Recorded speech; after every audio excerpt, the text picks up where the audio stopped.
성가대의 아름답고 귀한 찬양에 감사를 드립니다. 이 마음이 되게 위로받고 또 이렇게 치유되는 그러한 느낌의 귀한 찬양이었던 것 같습니다. 참으로 감사를 드립니다. 오늘도 이렇게 주일 아침에 주님의 전을 찾으신 여러분들께 하나님의 귀한 은혜, 또 회복시키시는 귀한 은혜가 함께 하시기를 주님의 이름으로 축원합니다. 오늘 특별히 이성재 목사님께서 그 큰 수술을 마치시고 이렇게 함께 예배에 참석하게 되어 너무 감사하고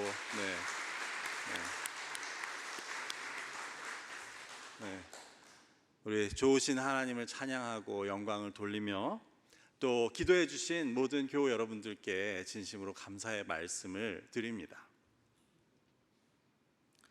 여러분은 이상적인 교회가 어떤 교회라고 생각하십니까? 혹시 한번 생각해 보신 적 있으십니까? 만약에 생각해 보신 적이 있으시다면 우리 교회는 여러분이 생각하는 이상적인 교회에 얼마나 가까운 모습입니까?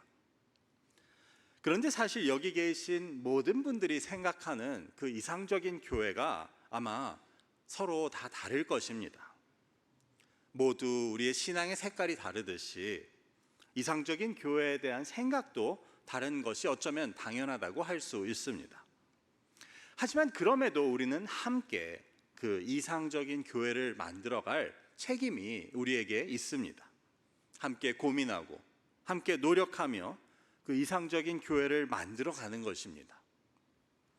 서로의 생각이 다른 부분에 있어서도 함께 기도하고 논의하며 같은 방향을 향해 갈 수 있기 위해 힘쓰는 것입니다. 그것 자체가 즉 서로 다른 믿음과 생각을 함께 조율하여 한 방향으로 가는 것 자체가 어쩌면 이상적인 교회가 갖추어야 할 모습 중에 하나라고 할 수 있습니다. 그렇다면 그 방향은 어떤 것이 되어야 하겠습니까? 물론 그것은 하나님 중심, 성경에 기초한 그러한 것이 되어야 할 것입니다.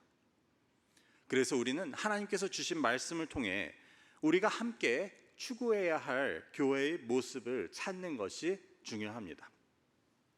특별히 오늘날과 같이 교회가 위기를 맞고 있는 이 시점에서 우리는 교회의 본질을 다시 깨닫고 회복할 수 있어야 합니다. 이를 통해 그리스도의 몸된 교회가 살아있게 만드는 것이 중요하다는 말씀입니다. 사실 기독교 교회가 위기를 맞고 있다는 말은 이미 오래된 이야기입니다. 그런데 그 가운데 우리는 예상하지 못했던 팬데믹을 맞게 됩니다. 이 팬데믹이라는 상황은 이런 교회의 위기를 더 가속화하는 결과를 가져오게 되었습니다.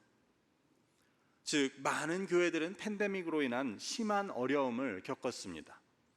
그리고 아직 끝나지 않은 팬데믹을 인한 그 어려움을 그것을 어떻게 헤쳐나가야 할지 그것이 바로 오늘날 모든 교회의 화두라고 할 수 있습니다. 하지만 언제나 그렇듯이 위기는 기회가 될 수 있습니다. 그러면 이 팬데믹이 어떤 기회가 될 수 있습니까? 그것은 우리가 우리의 모습을 스스로 돌아보고 반성하고 다시 바른 방향을 찾아가는 그러한 기회가 될 수 있습니다. 팬데믹으로 인해서 교회가 어려움을 겪었다는 말은 팬데믹으로 인해 교회들의 문제가 드러났다는 말로 이해할 수도 있습니다. 교회는 전혀 문제가 없었는데 팬데믹이 문제를 가져왔다기보다는 드러나지 않았던 교회의 문제들이 팬데믹을 통해서 드러나게 되었다는 것입니다.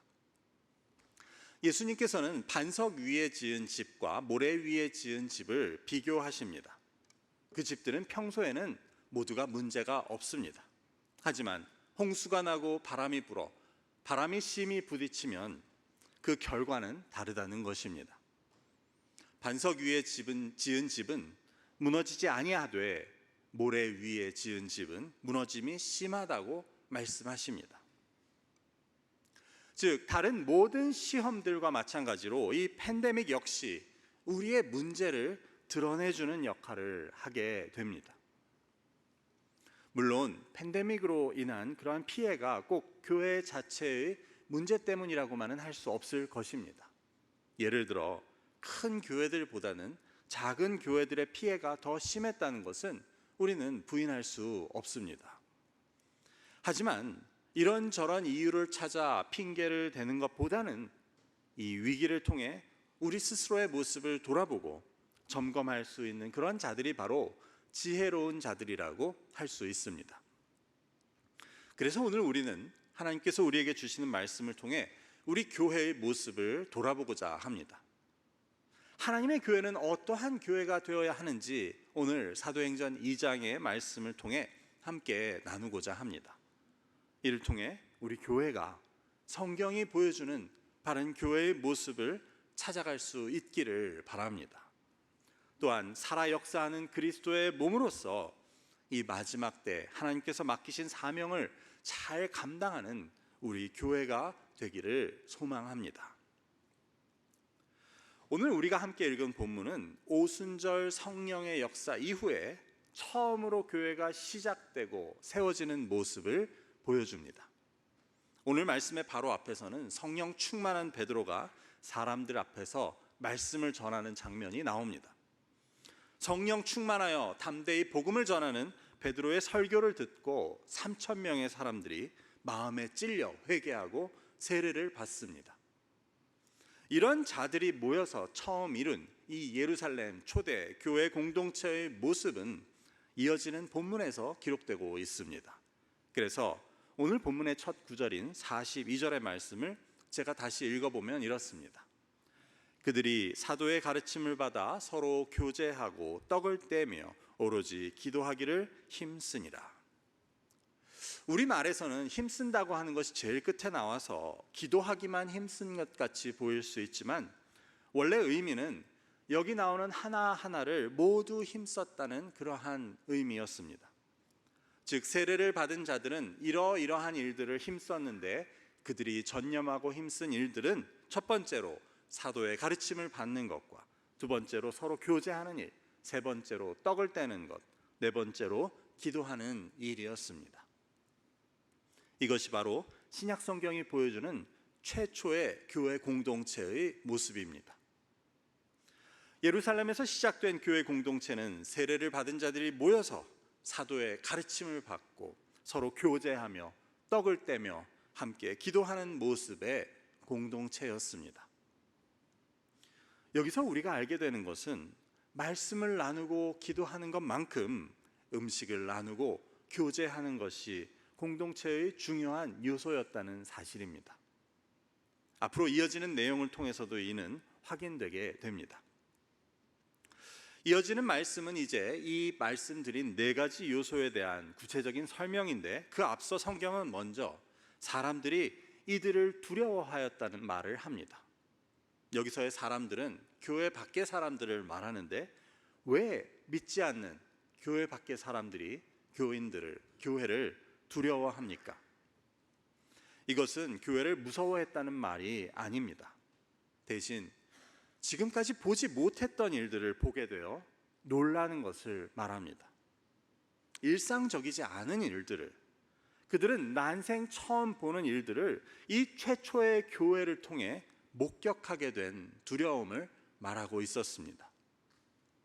그렇다면 그들은 무엇을 보고 이런 두려움을 갖게 됩니까? 그들이 교회를 통해 난생 처음 목격하게 되는 일들은 어떤 일들이었습니까? 이어지는 43절부터 45절까지의 말씀을 제가 읽어보겠습니다. 사람마다 두려워하는데 사도들로 말미암아 기사와 표적이 많이 나타나니 믿는 사람이 다 함께 있어 모든 물건을 서로 통용하고 또 재산과 소유를 팔아 각 사람의 필요를 따라 나눠주며.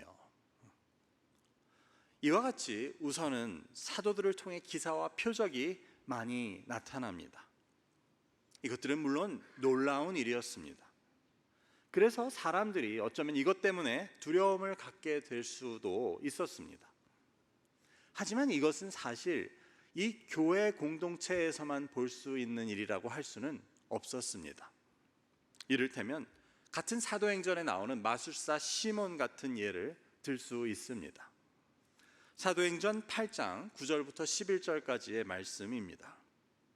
그 성에 시몬이라 하는 사람이 전부터 있어 마술을 행하여 사마리아 백성을 놀라게 하며 자칭 큰 자라 하니 낮은 사람부터 높은 사람까지 다 따르며 이르되 이 사람은 크다 일컫는 하나님의 능력이라 하더라. 오랫동안 그 마술에 놀랐으므로 그들이 따르더니. 여기서 시몬은 하나님과 상관없는 사람이었습니다. 하지만 그는 마술을 통해 여러 가지 이적과 기사를 통해 사람들을 놀라게 합니다. 그래서 많은 사람들은 이것은 하나님의 능력이라고 하면서 시몬을 따랐다는 것입니다. 이처럼 사도들이 행했던 기사와 표적은 분명히 놀라운 일이었지만 이것은 다른 곳에서도 볼 수 있는 일이었습니다.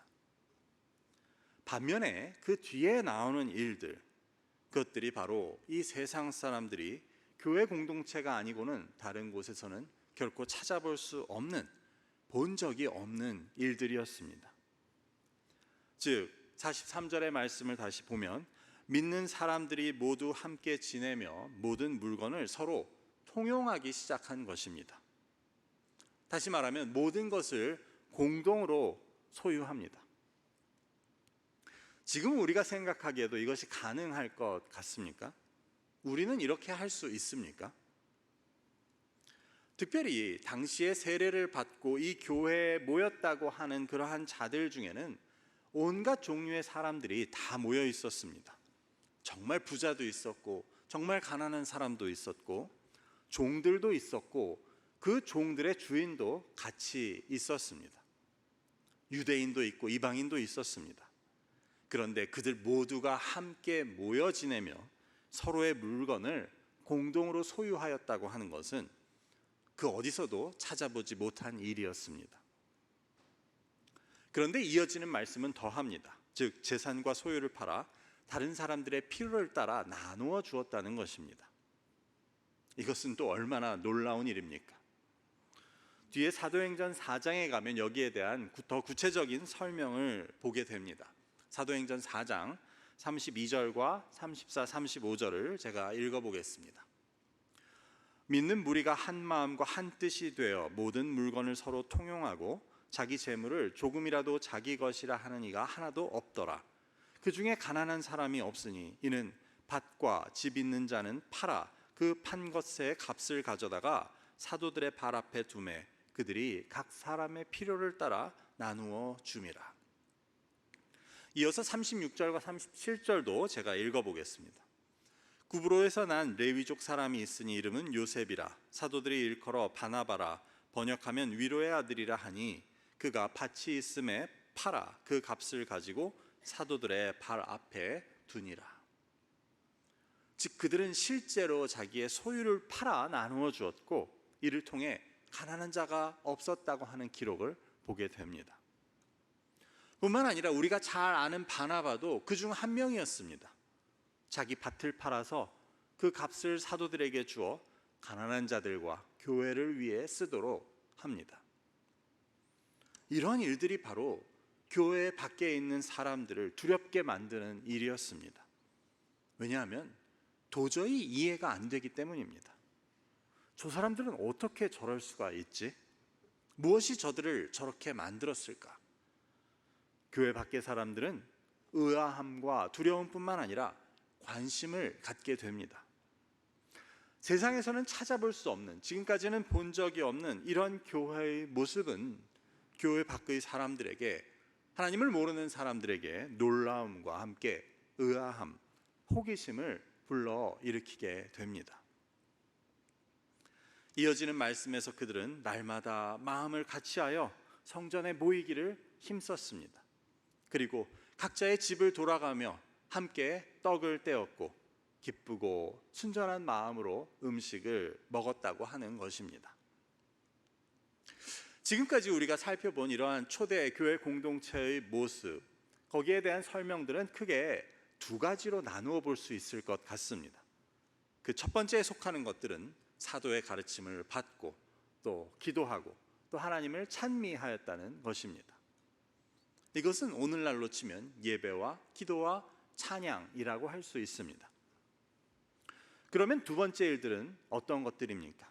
그것은 서로 교제하며 떡을 떼고 함께 지내면서 물건을 통용하고 서로의 필요를 돌보고 도와주고 또 기쁘고 순전한 마음으로 함께 음식을 나누는 일이었습니다. 이런 두 번째 일들은 하나님께 예배하고 기도하는 것과 직접적인 연관은 없었습니다. 하지만 이는 초대교회 공동체의 중요한 다른 한 축을 이루고 있었습니다. 어떻게 보면 오늘 본문에서는 이 두 번째 부분에 대한 설명과 묘사가 더 많습니다. 마음을 같이하여 날마다 모이기를 힘썼고 모여서는 서로의 필요를 채워줍니다. 집집마다 돌아가면서 떡을 함께 떼고 기쁘고 순수한 마음으로 음식을 나누었다는 것입니다. 이처럼 오늘 말씀이 보여주는 초대교회 공동체, 그들이 모여서 한 일은 두 축을 이루고 있었는데 그 하나는 하나님에 대한 예배와 기도와 찬양이라고 한다면 다른 한 축은 우리가 코이노니아라고 부르는 것이었습니다. 코이노니아는 단지 친교와 교제뿐만 아니라 돌봄과 구제도 포함하는 말입니다. 함께 모이고 교제하고 나누고 서로 돕고 돌보고 떡을 떼고 함께 음식을 나누는 일이 하나의 중요한 축이었음을 우리는 알게 됩니다. 우리가 이번 팬데믹을 통해서 크게 지장받은 부분은 교회의 이 두 축 중에서 어느 부분이었습니까? 그것은 바로 두 번째 부분, 코이노니아 부분이었습니다. 우리는 팬데믹 속에서도 하나님께 예배드리고 함께 기도하는 것을 위한 노력을 계속해 왔습니다. 그래서 김효숙 권사님께서 기도해 주셨듯이 우리가 방송을 통해 함께 예배드리고 또 아침 말씀을 통해 성경을 읽고 같이 계속 그치지 않고 기도해 왔던 것입니다. 하지만 함께 모이고 성찬을 나누고 음식을 나누는 것은 오랫동안 하지 못했습니다. 우리가 다시 친교를 시작한 것이 지난 추수감사절 아닙니까? 그러니 거의 1년 반 동안을 함께 모여서 기쁜 마음으로 음식을 나누는 것을 하지 못했던 것입니다. 참 힘든 기간이었고 그래서 이 기간 동안 우리는 그 하나의 축을 잃어버린 공동체 생활을 이어갈 수밖에 없었습니다. 하지만 우리는 이를 통해 함께 모일 수 있다는 것과 함께 음식을 나눌 수 있다는 것이 얼마나 소중한 일인지를 깨닫게 됩니다. 우리가 다시 친교실에 모여서 식사를 하게 되었을 때 그 기쁨과 감격을 여러분 모두 잊지 않고 계시죠? 네. 사실 그 전에는 그게 얼마나 귀한 줄 잘 몰랐습니다. 그리고 그것이 얼마나 중요한 일인지, 우리 믿음 생활과 우리 공동체에 있어서 얼마나 중요한 부분을 차지하는 것인지는 사실 제대로 알지 못했다고 할 수 있습니다. 하지만 팬데믹으로 인해 그 한 축을 잃게 되자 우리는 그것이 얼마나 중요하고 귀한 일인지를 깨닫게 된 것입니다. 오늘 말씀이 보여주시 우리의 신앙 공동체, 즉 그리스도의 몸된 교회는 함께 모여서 서로 돌보고 나누며 떡을 떼며 기쁨으로 음식을 나누는 것이 예배와 기도와 찬양만큼 중요하다는 것을 우리는 깨달을 수 있어야 합니다. 앞에서 위기가 기회가 될 수 있다고 말한 것을 생각해 봅니다. 팬데믹이라는 위기는 우리에게 코이노니아의 중요성을 깨닫게 해준 귀한 기회였습니다.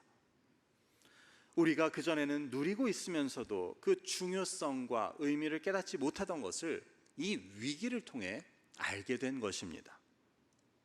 그렇게 볼 때 그것을 깨달은 우리는 이전보다 더욱 그 모이는 것에, 서로 돌보는 것에, 함께 음식을 나누고 친교하는 것에 힘쓸 수 있어야 합니다. 모여서 만나고 서로의 사정을 함께 듣고 나누고 돕는 일에 우리가 더욱 힘쓸 수 있어야 합니다. 팬데믹은 어쩌면 모이기를 패하고 서로에 대한 관심과 사랑이 없이 개인주의적인 신앙으로 우리가 나아가고 있던 우리에게 주신 하나님의 경고일지 모릅니다. 그래서 우리는 이번 일을 통해 다시금 오늘 말씀이 보여주듯 함께 하는 것의 중요성을 깨달아 모이기를 힘쓰고 서로 돕고 돌보며 함께 떡을 떼고 기쁨으로 음식을 나누는 그 처음 교회 공동체의 모습을 회복하는 것이 절실합니다. 오늘날 대부분의 교회의 모습은 모이는 것을 점점 줄이고 있는 추세입니다. 주중 예배나 기도회는 점차 없어지고 있습니다. 주일 예배 후에 함께 식사를 하는 교회도 줄어들고 있습니다. 안 그래도 이런 추세에 있던 교회들에게 팬데믹이란 폭탄은 이런 추세를 더욱 가속화하고 결정짓는 일이 되고 말았습니다.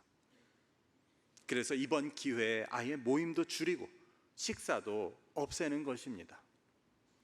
모임은 가능한 줌으로 하고 직접 모이는 것과 교회의 모든 활동을 최소화하는 방향으로 나아가게 되는 것입니다. 하지만 우리는 오늘 말씀을 통해 이것이 얼마나 무서운 일인지를 깨달을 수 있어야 합니다. 도리어 우리는 반대로 이번 팬데믹을 통해 모이는 것이 얼마나 중요한지를 깨닫고 이것에 더욱 힘쓰는 계기로 삼을 수 있어야 합니다. 그것이 하나님께서 우리에게 뜻하신 것이었습니다. 하지만 많은 교회는 팬데믹을 계기로 그 반대 방향으로 가게 된 것입니다. 이제 교회들의 선택에 따라 교회의 운명은 갈리게 될 것입니다.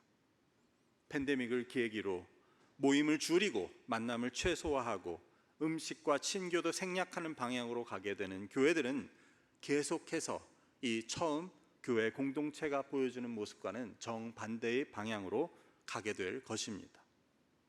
그래서 공동체의 두 축 가운데 한 축을 잃고 나머지마저 힘을 잃은 채 절뚝거리는 모습이 될 수밖에 없습니다.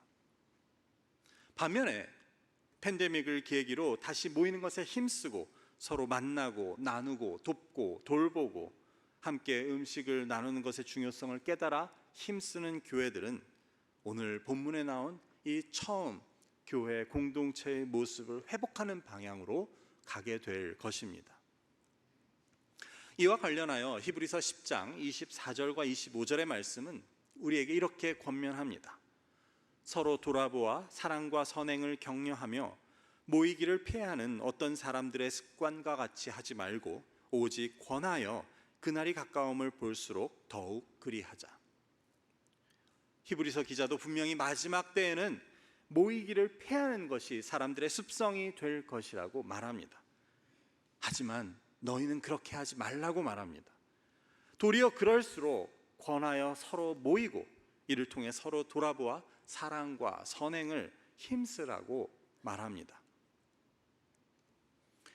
오늘 말씀의 서론에서 저는 오늘날 교회가 위기를 맞고 있다고 이야기했습니다. 유럽의 교회는 이미 죽었다고 하고 미국도 이를 따라가는 현실입니다. 이것을 이겨내는 길은 오직 모이기를 힘쓰는 것이라고 할 수 있습니다. 모여서 하는 것이 예배와 기도만 되어서는 안 됩니다. 함께 모일 때 서로를 돌아보고 돕고 돌보며 또 기쁨으로 음식을 나누며 친교를 하는 것이 꼭 필요하다는 것을 우리는 깨달을 수 있어야 합니다. 당연한 말 같지만 모이기를 폐하는 교회는 사라질 것이고 모이기를 힘쓰는 교회만이 남게 될 것입니다. 오늘 마지막 구절에서 이러한 초대교회 공동체의 모습은 어떤 결과를 가져옵니까? 47절의 말씀을 읽어보겠습니다. 하나님을 찬미하며 또 온 백성에게 칭송을 받으니 주께서 구원받는 사람을 날마다 더하게 하시니라. 여기서 하나님을 찬미한다는 이야기는 사실 그 앞구절에 연결되는 내용입니다. 그래서 이처럼 함께 모이기를 힘쓰고 돕고 순전한 마음과 기쁨으로 음식을 나누고 하나님을 찬미한 공동체는 결과적으로 온 백성에게 칭송을 받게 되었다고 오늘 말씀은 보여줍니다. 여기서 온 백성은 교회 밖의 사람들을 말합니다. 즉 교회의 이런 모습들이 믿지 않는 사람들, 교회 밖의 사람들에게 칭찬을 받게 된 것입니다. 이것을 새번역 성경은 교회가 모든 사람들에게서 호감을 샀다고 번역합니다. 공동 번역은 모든 사람들이 그들을 우러러보게 되었다고 번역합니다. 현대인의 성경은 교회가 모든 사람들에게서 칭찬을 받았다고 번역합니다. 모두가 같은 것을 이야기하고 있습니다. 즉, 믿는 자들이 모인 교회가 믿지 않는 교회 밖의 사람들로부터 호감을 사고 칭찬을 받고 심지어 그들을 우러러보는 일이 생기게 되었다는 것입니다.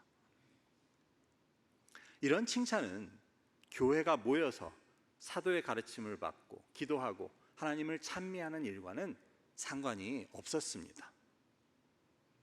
하나님을 믿지 않는 사람들인데 왜 교인들이 기도하고 찬양하는 것을 가지고 그것을 칭찬하고 그들에게 호감을 갖겠습니까? 교회 밖의 사람들이 교회를 칭찬하고 교회에 호감을 갖게 된 것은 바로 그들의 코이노니아 때문이었습니다. 차별 없이 모이기를 함께 힘쓰고 부자가 자기의 것을 팔아 가난한 사람들을 도와주고 서로의 필요를 채워주는 모습을 보며 그들을 칭찬할 수밖에 없었던 것입니다.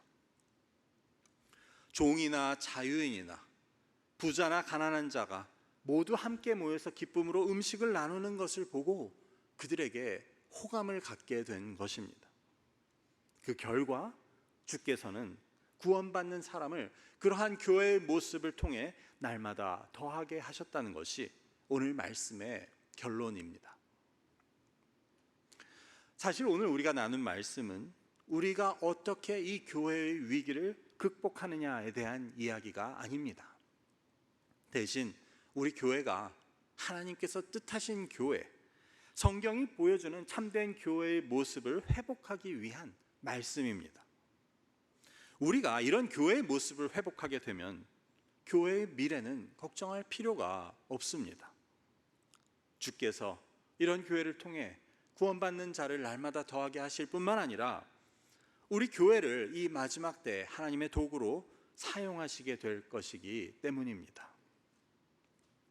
이제 말씀을 맺고자 합니다. 우리는 우리 교회가 10년 후에 어떻게 될지, 20년 후에 어떻게 될지를 걱정할 필요가 없습니다.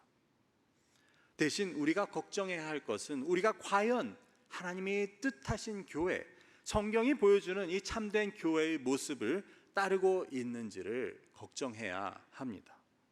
왜냐하면 그것은 우리의 책임이기 때문입니다. 이를 위해 우리는 무엇보다 모이기를 힘쓰는 교회가 되어야 합니다.